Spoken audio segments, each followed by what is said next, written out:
اعوذ باللہ من الشیطان الرجیم بسم اللہ الرحمن الرحیم۔ ایک دن ابو جہل مسجد حرام کے دروازے کے پاس آ بیٹھا۔ پیغمبر اکرم صلی اللہ علیہ وآلہ وسلم مسجد سے باہر تشریف لائے تو وہ اپنا ہاتھ آستین سے باہر لایا اور کہنے لگا، یا محمد صلی اللہ علیہ وآلہ وسلم، بتائیں میری مٹھی میں کیا ہے؟ اگر آپ صلی اللہ علیہ وسلم نے صحیح جواب دیا تو میں اپنے ساتھیوں سمیت آپ صلی اللہ علیہ وسلم پر امان لے آؤں گا۔ حضور پر نور صلی اللہ علیہ وآلہ وسلم نے فرمایا، تیرے ہاتھ میں ایک ڈبیا ہے جو ٹاٹ میں لپٹی ہوئی ہے۔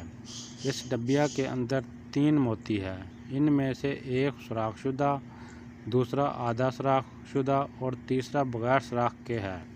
اس ڈبیا میں ایک لال بھی ہے جس میں ایک سرخ کیڑا ہے، کیڑے کے منہ میں سبز پتی ہے۔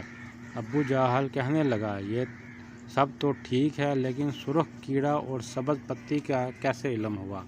آپ صلی اللہ علیہ وسلم نے فرمایا، لال کو توڑ دو، معلوم ہو جائے گا۔ ابو جہل کہنے لگا کہ میں اس قیمتی لال کو کیسے توڑ دوں؟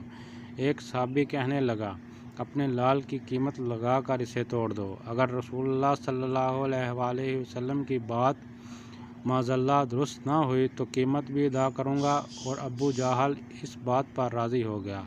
جب لال توڑا گیا تو سب نے دیکھا کہ اس میں چھوٹا سا سرخ کیڑا منہ میں سبز پتی لیے موجود تھا۔ رسول اللہ صلی اللہ علیہ وآلہ وسلم نے اس کیڑے سے دریافت کیا کہ تو کب سے اس لال میں ہو؟ کیڑے نے پہلے آپ صلی اللہ علیہ وسلم کی خدمت میں سلام عرض کیا، پھر کہا، مجھے نہیں معلوم لیکن اللہ تعالیٰ نے مجھے روزانہ 3 سبز پتیاں عطا فرماتا ہے۔ آپ صلی اللہ علیہ وآلہ وسلم نے فرمایا، تیرا ذکر اور تسبیح کیا ہے؟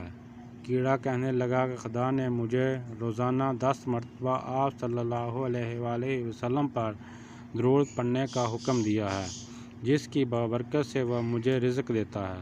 Please subscribe my channel.